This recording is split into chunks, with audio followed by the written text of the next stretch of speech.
Okay, so let's just keep it real. Last night was tough sleeping in this chair, even though I made it into a bed. And I even tried my own pillow, but in a chair and a pillow, it just, I don't know. Every 20 minutes I woke up. I don't feel tired. I don't feel sleepy. I feel tired, but I don't feel sleepy. I don't know if that makes any sense. But it is 7 a.m. I know I saw the clock like every 20, 25 minutes. I didn't watch TV. I didn't play on my phone last night. I did keep my eyes closed as much as possible. I just moved and tossed a lot.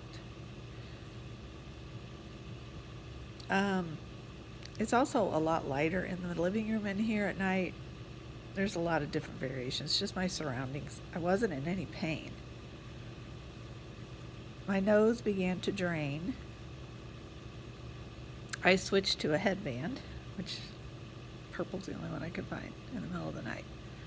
But the tape and the gauze were irritating me.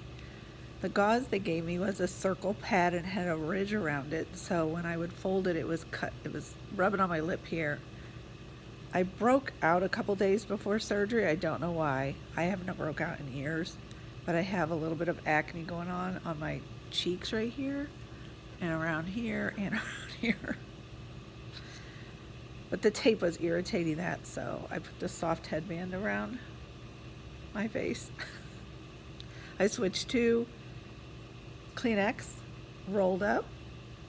It's softer than the gauze they gave me, and it smells like Vicks, which I needed last night. I started to get really congested, which was expected. This morning I started the Afrin spray. I'm supposed to do it morning and night. Burn. It burns. So be prepared for that. My throat's a lot better. It was really dry and a tiny bit scratchy. I'm enjoying my coffee right now, so that's helping. I don't have anything in my tummy, so I'm not able to take any medicine, but I'm going to try not to need it. I mean, I'm definitely going to take it if I need it, but I'm not going to take it if I don't need it. I think I could take some extra. I took extra strength Tylenol and ibuprofen alternating all day yesterday, every 3 hours, no matter what. Like, even if I wasn't in pain, I wanted to just make sure. But I could probably use some Tylenol. So after I have some breakfast, I'll take some Tylenol. I just have a little bit of discomfort. I'm really tender. Don't even want to touch my nose. But I'll check in if I have something that I think will help. It's about 10 a.m. and I know I look miserable. I think I'm just really getting sleepy. I can't seem to fall asleep. I did talk to my doctor. I am so blessed. And I just have to say that it's because of my prayer warriors. I do believe in the power of prayer, and they have covered me, and they have it's just all, I'm so lucky. So I got a picture. I forgot, I asked my doctor before I went into surgery if she would please make sure she took a picture if she had anything that she could show me. I do have a picture of it. I think it's fascinating. If you want to picture a big, huge, bloody slug, that's what was in my nose. I won't gross anyone out. But I will post a photo of a diagram of the maxillary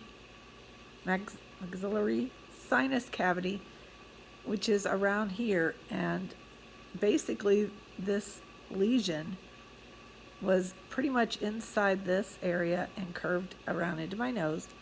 My doctor used a balloon to expand so that she could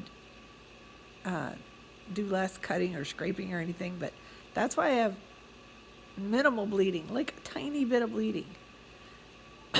I've seen so many different sinus surgery vlogs in the past few days where they are changing their gauze pad, where you can just see blood, you know.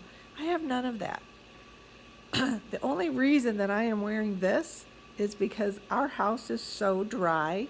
I do have a humidifier going, but I'm so open that it's cold air going in, and I'm trying to keep my nose moist with saline, and I'm doing that every hour. It drips a little, and this hammock, which I have decided to change and use only this headband, and I know it looks ridiculous, but it works for me.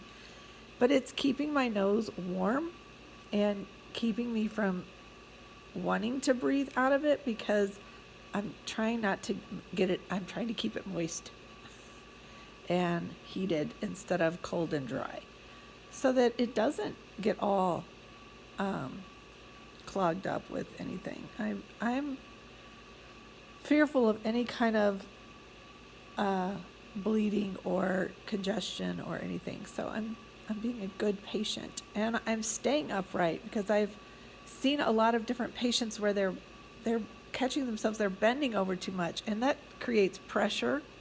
So the only thing I can do is to make this video is to help anyone else going through this to stay upright, get through your recovery, and do everything that they're telling you to do, and you're going to be fine.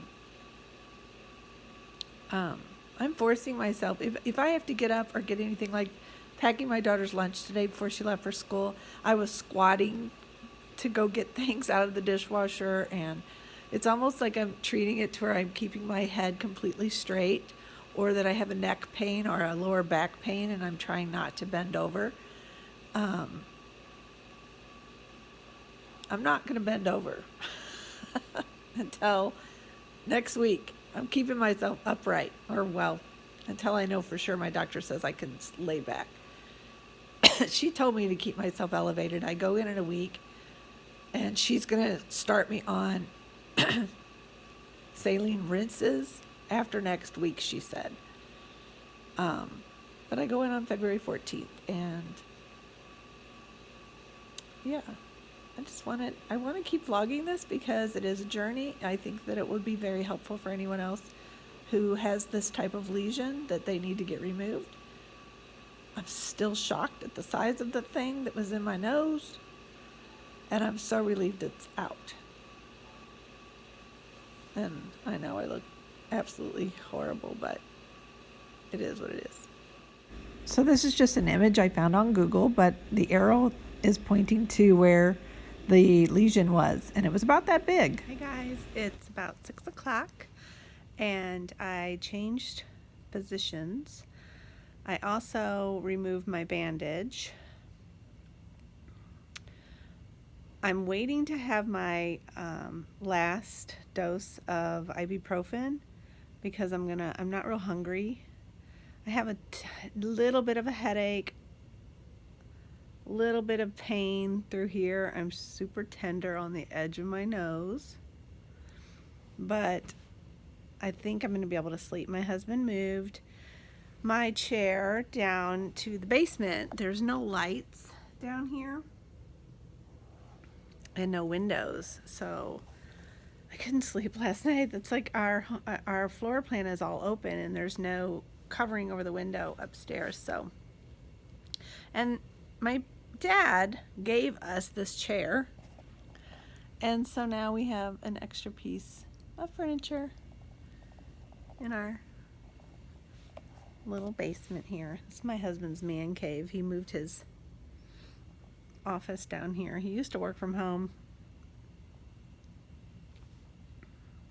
and he had the office upstairs, but then I took, if you watch any of my other vlogs, you know I have my sitting room up there. So anyway, I'm going to sleep in pitch dark tonight, and I think I'm going to be able to sleep. I still have not slept since surgery. I wasn't able to sleep at all today. I tried to cat nap, just couldn't do it. I have not been able to nod off. But I do feel like it's going to happen tonight. I'm also thinking that this is probably the last night that I'm going to have to sleep in the chair because I just haven't had a lot of drainage. It's a blessing. So, yeah, I'm also trying out the not new, I'm really late in the game, but there's the Walmart grocery app. So I filled up my grocery cart and I'm going to try to get out tomorrow and go pick up a load of groceries and not have to go in anywhere. So that should be good. Just tender, like I was punched there and don't dare touch it. That's all I can say. That I feel like. I almost hurt on the roof of my mouth too. I don't know why, but I think that's where I'm just tender all over there. But it's all good. This is a wrap. I'll check in again at some point. Doubt I'll vlog again tomorrow, but who knows? If I get a hair, maybe I will. I'm back in the vlogging habit. Thanks for watching.